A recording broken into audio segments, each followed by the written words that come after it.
Hello, I'm Josephine Burton and welcome back to the Dash Arts podcast, seeing the world through an artistic lens. And particularly welcome back to the final part of our series, exploring what happens to identity during moments of great change and trauma. Over the course of the series, we've focused our lens on Central and Eastern Europe in the early part of the 20th century when borders were constantly shifting, on the collapse of empires and its legacy, the breakup of the former Yugoslavia, speaking to the artists and thinkers about the impact of this political and economic upheaval on expressions of artistic and cultural identity. And it was inevitable that this series would end with Brexit and contemporary European identity. This focus has driven Dash for the past few years. We shifted our artistic plans for the company after the EU Referendum result in 2016, drawing our attention instead on what it means to be European.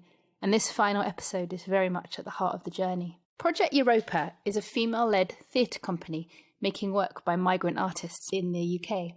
I spoke to its inspirational founder, director Maria Alberg, about how she decided to start the company and how her own work has been affected. How has this kind of political, economic shift affected you as an artist and the work that you're doing?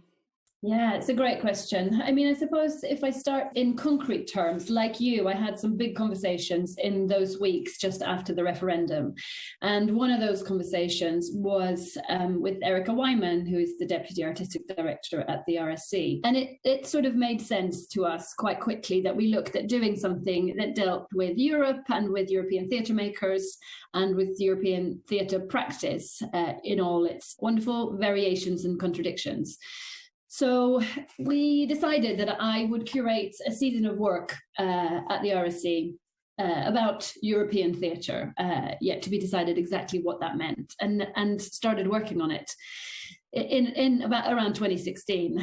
And that season then evolved into being something that dealt with, you know, of course, Brexit was the thing that everyone was thinking about and was the starting point for the conversations. But really, you know, the topic of Europe and Europeans and European theatre and theatre practice is so much bigger than Brexit and much more, I think, rewarding when not seen through the prism of that one particular political issue. So we very quickly moved away from that being in any way sort of the topic of exploration. It got cancelled pretty swiftly after the first lockdown. And so I was left thinking, how do I salvage not just some of the work, although of course I was very attached to the individual pieces and the projects, but the thinking that had gone into creating this season and to the relationships that I had developed over the time of putting it all together. And started trying to find a way to do that over those first few months in that summer of last year. And then quickly realized that actually the best way to do that, and this wasn't something that I'd ever considered doing before, but the best way to do that might be to start a company of my own. So that's what I did. So then I set up Projekt Europa and went on the very exciting journey of trying to figure out what I would really do and how I would really do it if I had the artistic license that running a company gives you, especially weirdly in the kind of vacuum of productivity that the pandemic was. So that's been my kind of, I suppose, biggest post-Brexit journey. Interestingly, has been a journey very much back to where I started, which was engaging with and making theatre from a perspective that isn't necessarily in the British tradition of being playwright-led, that's very dominant in the UK. And the RSC, just presumably, it was a project that you'd conceived together, and they couldn't realise it in no form. There was no way that they could even kind of hold on to some of the ideas. No. Very short answer to that. You know, it was a difficult, complicated time, and a lot of decisions had to happen very quickly in a short space of time in that April-May period when everything was chaos and nobody knew how long anything was going to last, and, you know, what the implications of any decisions that anyone made in that period really were, you know. It's your baby, Projekt Europa. You've presumably got a lovely, amazing team of enthusiastic people surrounding you, but it's very much your vision. Can you track the way that you would potentially have shifted as a person through that journey of the company, of the work that you've been creating? You know, one of the things I've been thinking about a lot, especially in the context of how strongly it felt last year in March, not just for me, I'm sure, but for many other people, how things were ending and how journeys that had been started couldn't continue and how much of a full stop the pandemic represented in so many different ways. You could say that the journey of running Projekt Europa started 15 years ago when I saw a particular production, or the first time I considered running an organization, which is way back. I mean, the biggest discovery, I think, for me was, and to anyone who runs a company, this is very obvious, I think, but I had never considered it, having always been a freelancer. I had always considered the creative work to happen in the rehearsal room, and everything that happens outside the rehearsal room is basically just there to enable that bit of creativity to take place. And of course, now I realize how really creatively fulfilling all of those other things are. You know, asking yourself the big questions about what is the work you want to make? How do you want to make it? Who do you want to make it with? What are those relationships like? How do you create them and support them and nourish them? So in some ways, in the last 12 months or 18 months, that's been the biggest discovery, is that I can function and think like an artist and feel artistically fulfilled even when I'm not literally in the rehearsal room. I completely agree. And I have found, particularly during COVID, when we can't be in the rehearsal room and we can't be kind of physically making work, actually the fact that you can derive satisfaction and pleasure and all sorts of interesting things sitting in your bedroom, as I find myself now talking to you, is kind of extraordinary. Exactly. Yeah. And of course, it's been a very interesting time to think about international work and what that means and how you make international work when all the borders are closed, you know, and even when the borders open, what is it that you really want? You know, what's the thing that makes international work or international collaborations or transnational collaborations so exciting, and how far away are we from that in our normal models of making work, and how can we get closer to the things that we really want? I've been asking myself the same question, and particularly, what do we want from Europe and from a European identity? We reached out to author and academic Timothy Garton Ash, Professor of European Studies at the University of Oxford. Timothy joined us for one of our live Dash cafes in London at the beginning of our EUTOPIA series. I returned to ask him about a project he's since established, European Moments, which asks Europeans from across its continent and the UK to identify their formative European moments. I'd love to hear a little bit more about that project and its genesis, really, and how it's evolved. So there's a feeling out there that Europe has slightly lost the plot, that no one quite knows what the European Union's great project is anymore and where we're supposed to be heading. And the typical way to answer that from sort of Brussels out and sort of top down is to say, so here are the four big things that the EU is going to do, and we're going to tell you de haut en bas what the great direction is. And we decided with this wonderful team of young Europeans at Oxford to do the opposite and start by going out there and asking Europeans all over the continent, particularly young Europeans, what their Europe is. And we do this by asking them some very simple questions. What was your formative European moment? What was your best European moment? What was the worst European moment? And what would you like the EU to do by 2030? And it's absolutely fascinating. You will see on the website this great kaleidoscope of European moments and perspectives. And by the way, we'd love anyone who's listening to this to come onto the website and do a little self-interview and just send it to us.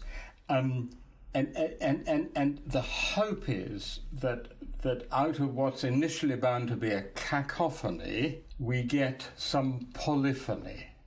There are some themes that keep recurring. And I think that's already beginning to happen, actually. We're beginning to see what Europeans really care about. But as I say, the great idea is from cacophony to polyphony, and for Europeans to say themselves what they want Europe to do and to be. Do you have a sense of its potential outcome? I think it has a value in itself because it provokes people, you know, like a piece of theatre or poetry or whatever it might be, a film. It provokes people to think about these things and, as it were, to become much more, so to speak, self-conscious Europeans, to think about what it means to be European for them and what they really care about. But also we're going to do a report later this year saying what young Europeans want Europe to do, the EU specifically to do, because there's no point in European leaders, whether in Brussels or national leaders, spending a huge amount of time doing things which people don't actually care about. So to give you an illustration, People in Brussels talk a huge amount about the institutions of the EU, and so far, our inquiries suggest that most people care very little about that. What they're interested in is what the EU delivers, what Europe does. The big things there are freedom, particularly freedom of movement. I mean, ironically enough for us Brits who've just lost it, the freedom of movement consistently scores absolutely top of the list as what people most value about Europe, the ability to travel, study, work, live in other European countries. Climate change is obviously very high up. So yes, the hope is that this does also feed into the way people think about what Europe needs to do. I would definitely put freedom of movement on the list of my personal top European moments. I've always found destination lists in European train stations totally thrilling. I love the prospect of standing in a station in Central Europe and being faced with the opportunity to travel across national borders. Perhaps it's particularly enticing in the UK, where our geographic isolation makes this less possible. As Maria said, none of us have had much freedom of movement over the last 18 months. But I wondered if this heady combination of politics and pandemic in the UK had shifted Maria's understanding of her own European identity. When you're thinking about transnational, international connections, and here we are on an island that is increasingly like putting up its walls, has it changed your understanding of what it means to be European? No, because my sense of being European isn't related to the UK or to the UK's politics. I'm European because I'm born and raised in Sweden and because I've spent, a big part of my adulthood living in different countries. And that includes a huge chunk of time in the UK, but it's not the only place where I feel at home. It's not the only place where I have felt at home. So it hasn't impacted on my own inherent sense of being a European as an individual. What I think has changed potentially, of course, is how my Europeanness is viewed by people who don't share that particular way of identifying themselves. I think it's quite hard to tell, but I suspect that the feeling that it's becoming clearer and the voices are becoming louder are the ones that are wondering what we're really doing in the UK. Why are we really there? What's the reason? Now, it's not so easy anymore. You have to have a real reason to go and you have to have a real reason to stay, because it's not as easy as just kind of going, well, I could go there, I could go to Paris, or I could go to, wherever. Over the last few years, I've heard so many artists born in mainland Europe and based in the UK question whether they want to remain here and why. In 2018, we ran a workshop for more than 50 international actors, led by Tim Supple at the Young Vic. One of the attendees was the director and actor David Furlong, the artistic director of Exchange Theatre. David devised a monologue in the room, which he's continuing to develop. We'll play a little excerpt here and later in the podcast. Imagine, so we're in a room full of white people and we're all talking about Africa, mostly, honestly. No, I think there were like maybe 2 or 3 African people of other descent. Exactly, Mum, you see? So, I mean, maybe this is the problem in the end. And is the story of Europe the story of the white world? And so, I mean, what about people like me? Remind me, David, where are you from originally? I was actually born in France, and then I grew up in Mauritius with my parents, and then back to France, and then I moved to the UK 17 years ago now. So my journey is as a European, also coming from a former colony. This is me in a nutshell. And how was life for you here before things changed politically? My training was in France and in classical theater, but at the same time, there was something in my identity that didn't feel quite French, because Mauritius was more recently a British colony. When I moved to the UK, it was really to embrace the language and a culture which I thought was mine, partly. So when I arrived in the UK, it was not very obvious for me. I wasn't very aware of how actually I was put in a box, and it was the French box, because that's also a big part of me. But the thing is, I had left France because I didn't feel very French, and I was also in a box in France. And my work, I thought, was only cultural. So I thought I was working on the matters of translations, of bringing plays from another culture, so French culture, to the UK, or shedding a light onto like Mauritian literature, And what shifted is that suddenly I realized, of course, all work is political, but I realized that the political situation politicized my work. So, of course, there's the structural changes, like the impossibility to tour, to have Erasmus interns, to create bridges with Europe. That changed with Brexit. But for us, at Exchange Theatre, we were an emerging company. So we didn't really have yet access to European funds. Literally, the day of the Brexit results, the vote, Exchange Theatre was nominated for the first time for an OFFI. And like you can imagine the opposite signals that this send. On the same day, you are told by your peers, thank you for doing your work here, and we appreciate it. And at the same time, the same country tells you, well, you're not really welcome. And then from then on, everything is about digging into this broader thinking of the situation and of what we're doing. For me, Brexit is much more than just breaking away from Europe. It is also the result of a long-term thinking of an empire. It is a result also of colonization and the thinking of colonization. It is all those things that actually the anti-woke people are now fighting in many, many different ways. So I think it forced us to put everything we do in this perspective and to locate ourselves in terms of our values. How would you say that it has affected the work that you've created? It forced us, and I think it's interesting that I will say that a lot, the work, it forced us. It wasn't something we had planned. So it forced us to go slightly more radically towards the material we were already exploring. But initially we were thinking it like an exchange, just like something we are offering. And more this exchange within the core of our work, even more central. It wasn't just about crossing a bridge. It was about bringing the people on that bridge with us within that place of exchange. It's less of a movement towards the other to make them discover something other, but it's actually come with us on this bridge of multiplicity. So concretely, we started doing more and more bilingual works, bilingual productions, bilingual experiments. We started to really center our work towards people, so people who are diverse within their core, so people who are bilingual. We have members of the company who are Iranian, French, and American and British. These are the sort of people that compose the staff at Exchange Theatre.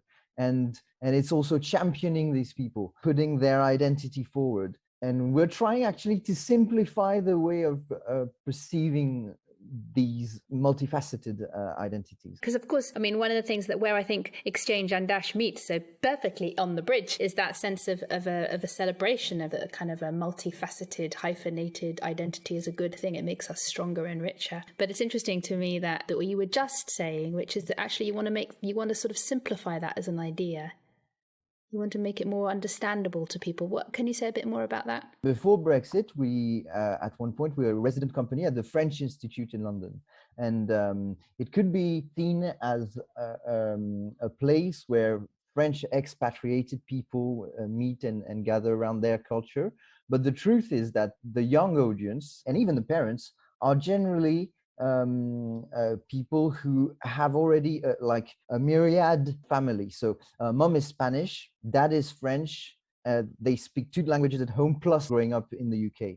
And for them, it's very simple. So when we were experimenting with bilingual shows, paradoxically, it appeared very, very simple to actually do it. And these skills, these soft skills, I guess, we transferred them to the work that we do also for general audience and the British public. Obviously, David, you wrote to us, I can't remember how it came up, but at some point over the last couple of months, you dropped me a note and said, I developed this piece of content at one of Dash Arts' workshops about this specific issue. And I was totally touched that you contacted us with that. Can you tell us a little bit about how that piece came about and what it is? And because I think it absolutely gets to the heart of some of the stuff that we're talking about. In the piece that I produced, is literally born out of the situation, because I produced this during, I guess, an hour of devising on the spot. And it was just stating the obvious. I was in a room and I was the only brown man, and there were other maybe Asians, and we were discussing European identity, and I started to question whether Europe was the story of the white world. And of course, I don't think it is, because Europe has been a colonizer. I mean, the European countries. So they've left a mark everywhere, and even in the countries they colonized, there is still a spirit remaining from that. And I think I wanted to make a provocation in the room to change, to turn the table, to change the perspective that we were all having, that was looking within and forgetting the impact that Europe had outside its walls or its borders. I think because I'm an artist and because I'm an actor first, it wasn't a very intellectual process. It was really about using those tools that I know to create a very simple situation to expose this first to my peers. And then the response in the room was slightly overwhelming, actually. There was one person who was British who reacted quite strongly, and I think he felt rejected and put on the spot. What was very interesting for me is that it's still a piece of art. So it is meant to display slightly the reasoning behind it. It is meant to look at what a man of my age, brown, could feel if he was just led by his emotions, I guess. Effectively, it is a monologue that you devised in the room at one of our Dash Arts workshops, processing the experience of being surrounded by a bunch of European actors and trying to question, I suppose, what it really feels like to be European if you weren't necessarily born in the continent. It's very funny, it's very real, and it's absolutely about being in the moment and exploring your identity surrounded by a bunch of people. Would you say I've kind of captured it in essence? That captures it perfectly, Josephine. I think I can't say it better than you, really. Do you feel like the process has changed your understanding of your own identity? Have things changed for you in the last 5 years? Yes, certainly. And in a surprising way, it was about questioning my bias and everything that I did wrong before all of this. I think the political situation is rooted in prejudice and also in ignorance of the other's difference. Yeah, I think it starts with us.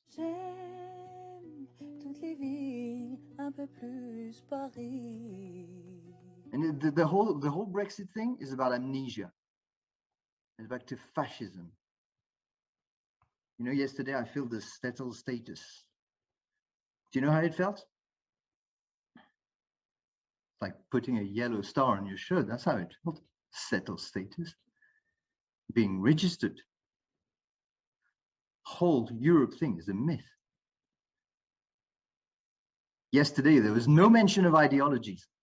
Just a list of dates, no ideologies. So what about fascism? Oh, yeah, well, the thing is that, you know, aside from Germany and Italy, who was fascist, and occupied France, who was fascist, and Franco, who was fascist, everywhere. I mean, that's the main ideology of the 20th century. No one talks about it. So we're building this whole story about the reconstruction of Europe built on Britain and France. This is like it's something else, like it's humanism that reconstructed Europe from the rubbles. But no.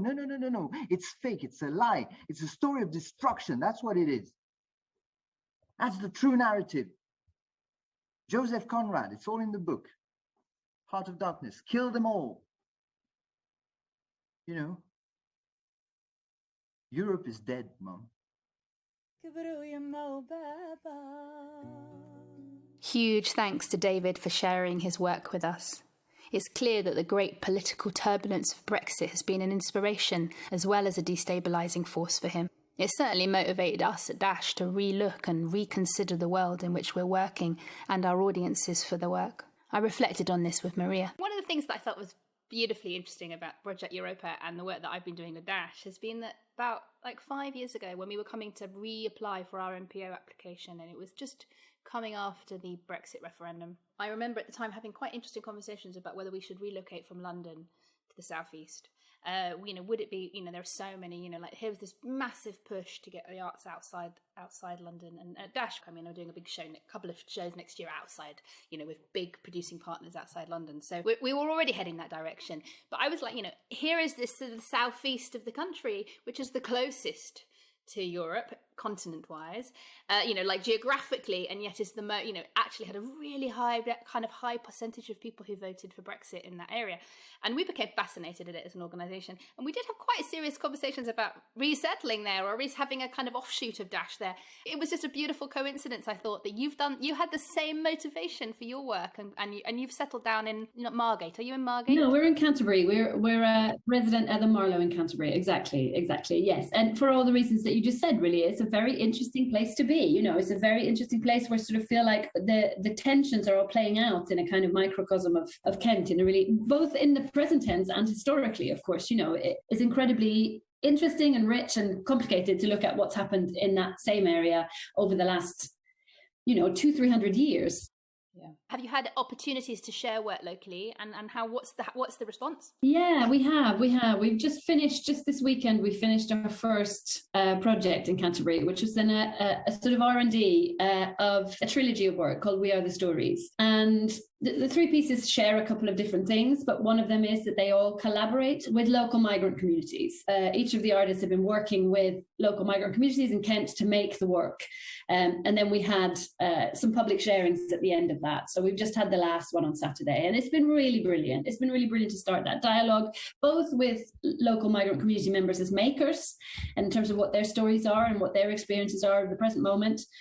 And also then in the meeting with the audiences and having conversations about work that is in progress, which isn't necessarily something that particular audience is very used to, being let into the process in that sense. So it's been really, really positive, actually. Maria and all at Projekt Europa are doing incredible work. As with David, the challenges and the critical questions, the experience of finding yourself othered by the mainstream have been a source of inspiration for her. Maria told me that the show Europeana that she'd planned to direct for the RSC in 2020, which never opened due to the pandemic, will open in 2023, produced by her own company. I asked Timothy whether these changes and soul-searching questions were mirrored more widely in society. If you're standing slightly on the outside, which I believe, as you referred to, it's sort of the role of the artist, and I think in some ways the role of the academic as well. Have you seen a difference over the last 5 years, I suppose, since in the run-up to the referendum and since then? Are you measuring that as part of your European Moments research? How do young Britons feel about Europe? As you know, I've been sort of following and writing about Europe for more than 40 years. The most passionate pro-European demonstrations, the moments when I've seen most European flags waved most emotionally, have been in Kiev in Ukraine during the Orange Revolution, and in the second referendum demonstrations in London after the Brexit vote, when we were campaigning for a second referendum. So there's a great famous line, one of the most famous lines in Polish poetry, which goes, "Lithuania, thou art like health.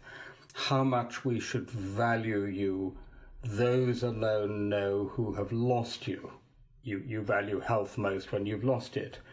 And it's exactly the same with Europe. The people who most value Europe, the belonging to Europe, are those who don't yet quite belong, who would love to be in the European Union, like people in Ukraine or Belarus today, even more immediately, and us who, against our will, have left it.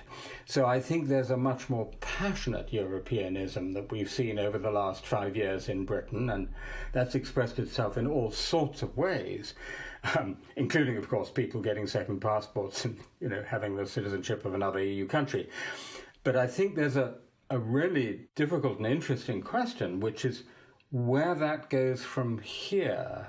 okay, we have this strong cultural identity, we are deeply depressed and angry to have been torn out of the European Union, but what do we do with that now? What do we do with that strong European identity?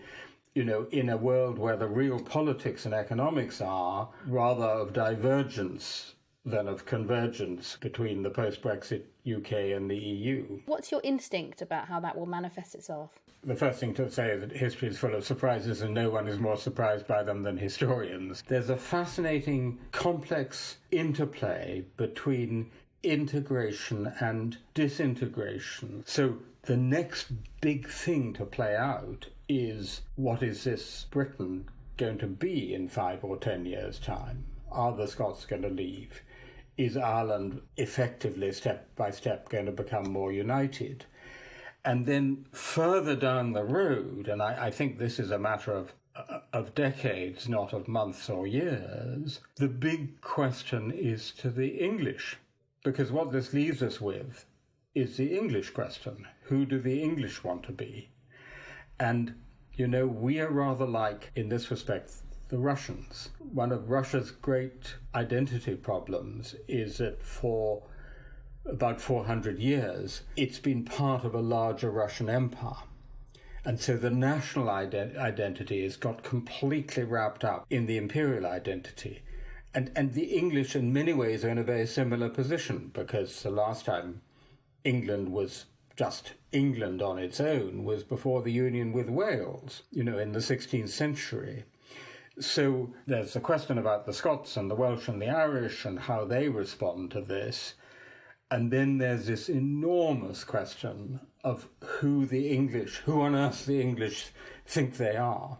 I agree with Timothy. It is a natural next question. In fact, it's certain to be Dash's next journey beyond EUTOPIA. What is clear to me over the course of the series is that all of the many artists I've spoken to and heard about are determined to cling on to their multiple identities in whatever form they take. Bosnian and Yugoslav, Polish and Lithuanian, a Londoner and a Kishan, French, Mauritian, British and European. A citizen from everywhere, as opposed to coin the UK's former Prime Minister Theresa May, a citizen of nowhere. They all recognise the richness that these complex identities give them, often in the face of a growing push to simplify an identity into a single word or a tick box. This messy, complicated medley of multiple identities is certainly what drives all our work at Dash, and I'm grateful to all the speakers throughout the series for continuing to provide texture to this world. This autumn, we'll put out a few podcasts focusing on behind the scenes of some of the productions that Dash Arts is currently immersed in, and we'll return in January with a new series